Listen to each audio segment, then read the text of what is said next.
ನೀವೆಂದು ನಿಜವಾಗಿಯೂ ಸ್ವತಂತ್ರರಾಗಿದ್ದೀರಾ? ಅಥವಾ ನೀವು ಧರಿಸುವ ಬಟ್ಟೆ, ಬಳಸುವ ಮೊಬೈಲ್, ಓಡಿಸುವ ಬೈಕ್ ಇವೆಲ್ಲವೂ ನಿಮ್ಮನ್ನು ತಿಂಗಳ ಸಂಬಳದ ದಾಸನನ್ನಾಗಿ ಮಾಡಿದ್ದವೆಯೇ? ನಾವು ಸಂಪಾದಿಸುವ ಮೊದಲೇ ಖರ್ಚು ಮಾಡುವುದನ್ನು ಕಲಿತಿದ್ದೇವೆ.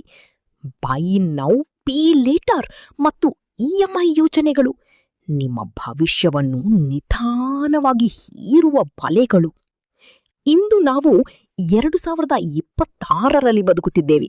ನಮ್ಮ ಸುತ್ತಲಿನ ಜಗತ್ತು ಅದ್ಭುತ ವೇಗದಲ್ಲಿ ಬದಲಾಗುತ್ತಿದೆ.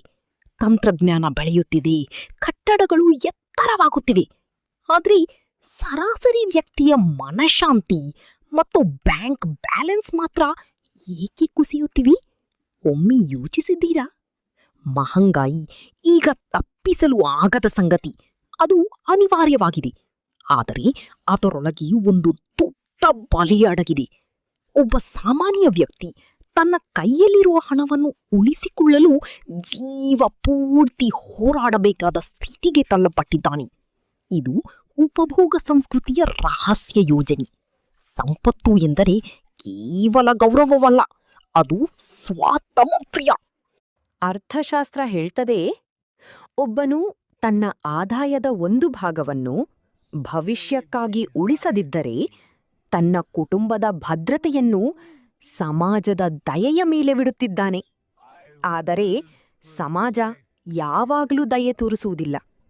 ನಿಮ್ಮ ಬಳಿ ಹಣವಿರುವವರೆಗೂ ಲೋಕ ನಿಮ್ಮನ್ನು ಸರ್ ಎಂದು ಕರೆಯುತ್ತದೆ. ಹಣ ಇಲ್ಲದ ದಿನ ಅದೇ ಸಮಾಜ ನಿಮ್ಮನ್ನು ಕಡೆಗಣಿಸುತ್ತದೆ. ನೀವು ಯಾರಿಗಾಗಿ ಕೆಲಸ ಮಾಡ್ತಿದ್ದೀರಿ? ಬ್ಯಾಂಕ್ಗಳ ಲಾಭಕ್ಕಾಗಿ ಅಥವಾ ನಿಮ್ಮ ಮಕ್ಕಳ ಭವಿಷ್ಯಕ್ಕಾಗಿ? ಇಂದಿನ ಯುವಕರು ಒಂದು ಭ್ರಮೆಯಲ್ಲಿ ಬದುಕುತ್ತಿದ್ದಾರೆ. ಜೀವನ ಚಿಕ್ಕದು, ಇಂದೇ ಆನಂದಿಸು. ಅವರು ದುಬಾರಿ ಹೋಟೆಲ್ಗಳು, ಬ್ರ್ಯಾಂಡ್ ವಸ್ತುಗಳ ಮೇಲೆ ಹಣ ವ್ಯರ್ಥ ಮಾಡುತ್ತಾರೆ. ಆದರೆ ನಾಳೆ ಆರೋಗ್ಯ ತುರ್ತು ಪರಿಸ್ಥಿತಿ ಅಥವಾ ಉದ್ಯೋಗ ನಷ್ಟ ಬಂದರೆ ಆ ಬ್ರ್ಯಾಂಡ್ ಶರ್ಟ್ ನಿಮಗೆ ಆಹಾರ ನೀಡುತ್ತದೆಯೇ? ಇಲ್ಲ. ನಿಮ್ಮ ಉಳಿವು ಮಾತ್ರ ನಿಜವಾದ ಸ್ನೇಹಿತನಂತೆ ನಿಮ್ಮ ಜೊತೆಯಲ್ಲಿರುತ್ತದೆ. ಸಂಬಂಧಗಳು ಬದಲಾಗಬಹುದು, ಸ್ನೇಹಗಳು ಕಳೆದು ಹೋಗಬಹುದು. ಆದರೆ ನೀವು ನಿಧಾನವಾಗಿ ಕಟ್ಟಿದ ಸಂಪತ್ತು ನಿಮ್ಮ ಗೌರವವನ್ನು ಕಾಪಾಡುತ್ತವೆ. ಕಂಜೂಸಿ ಮತ್ತು ಜಾಣ್ಮೆ ನಡುವೆ ಸಣ್ಣ ರೇಖೆ ಇದೆ.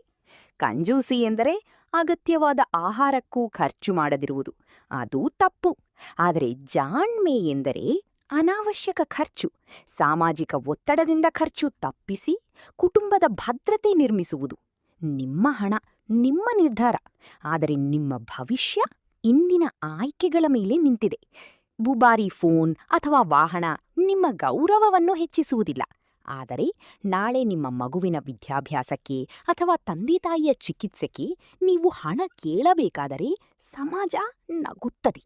ಒಂದು ಕುಟುಂಬದ ಮುಖ್ಯಸ್ಥನು ಕೇವಲ ಹಣ ನಿರ್ವಾಹಕನಲ್ಲ, ಅವನು ಆ ಮನೆಯ ರಾಜನು. ರಾಜನು ತನ್ನ ಖಜಾನೆಯನ್ನು ಖಾಲಿ ಇಟ್ಟರೆ ಶತ್ರುಗಳು ಯಾವಾಗ ಬೇಕಾದರೂ ದಾಳಿ ಮಾಡಬಹುದು. ಜೀವನದಲ್ಲಿ ಶತ್ರುಗಳು ಜನ ಮಾತ್ರವಲ್ಲ, ಉದ್ಯೋಗ ನಷ್ಟ, ರೋಗ, ಅಪಘಾತ, ಅಪ್ರತೀಕ್ಷಿತ ಸಮಸ್ಯೆಗಳು. ಇವುಗಳಿಂದ ನಿಮ್ಮನ್ನು ರಕ್ಷಿಸುವ ಏಕೈಕ ಆಯುಧ ಉಳಿವು. ಚಾಣಕ್ಯ ಹೇಳ್ತಾರೆ, ಹೆಣ್ಣು ಹುಳು ಹನಿ ಹನಿಯಾಗಿ ಜೇನು ಸಂಗ್ರಹಿಸುವಂತೆ ವ್ಯಕ್ತಿಯು ಸ್ವಲ್ಪ ಸ್ವಲ್ಪವಾಗಿ ಉಳಿಸಬೇಕು.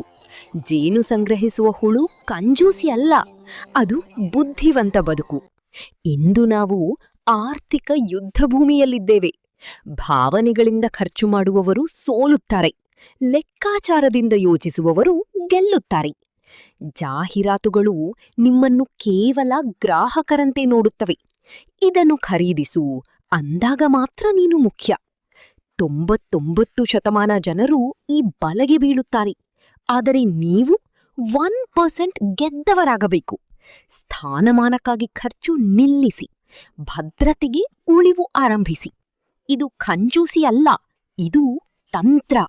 ನೀವು 20,000 ಸಂಪಾದಿಸಿ 5,000 ಉಳಿಸದರೂ ಅದನ್ನು ಹೀಗೆ ಬಿಟ್ಟರೆ ಅದರ ಮೌಲ್ಯ ನಿಧಾನವಾಗಿ ಕಡಿಮೆಯಾಗುತ್ತದೆ. ಇನ್ಫ್ಲೇಷನ್ ನಿಮ್ಮ ಹಣವನ್ನು ಕದ್ದುಕೊಳ್ಳುತ್ತದೆ. ಆದ್ದರಿಂದ ಉಳಿಸುವುದು ಮಾತ್ರ ಸಾಕಾಗುವುದಿಲ್ಲ, ನೀವು ಹೂಡಿಕೆದಾರರಾಗಬೇಕು.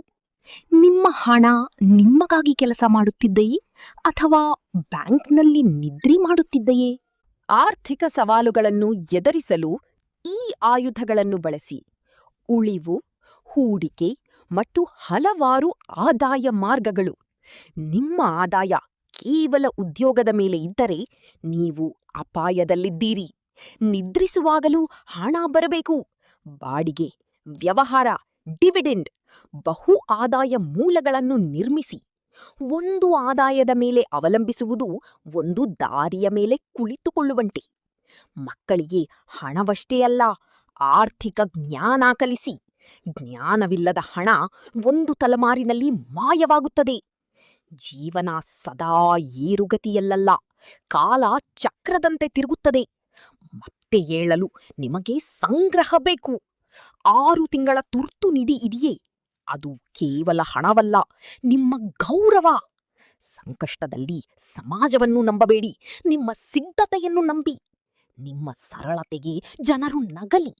ಒಂದು ದಿನ ನಿಮ್ಮ ಶಿಸ್ತು ಒಂದು ವಂಶ ಪರಂಪರೆ ನಿರ್ಮಿಸುತ್ತದೆ. ನಿಮ್ಮ ಮೊಮ್ಮಕ್ಕಳು ಹೇಳ್ತಾರೆ, ನಮ್ಮ ತಾತ ಚಾಣಕ್ಯನಂತೆ ಬದುಕಿದರು, ಅದಕ್ಕೆ ನಾವು ರಾಜರಂತೆ ಬದುಕುತ್ತಿದ್ದೇವೆ. ಆ ಭವಿಷ್ಯಕ್ಕಾಗಿ ಇಂದು ಸ್ವಲ್ಪ ತ್ಯಾಗ ಮಾಡಿ. ಪ್ರತಿ ರೂಪಾಯಿ ಒಂದು ಯೋಧ. ತಾತ್ಕಾಲಿಕ ಆಸೆಗಳಿಗೆ ಅದನ್ನು ಬಲಿ ಕೊಡಬೇಡಿ.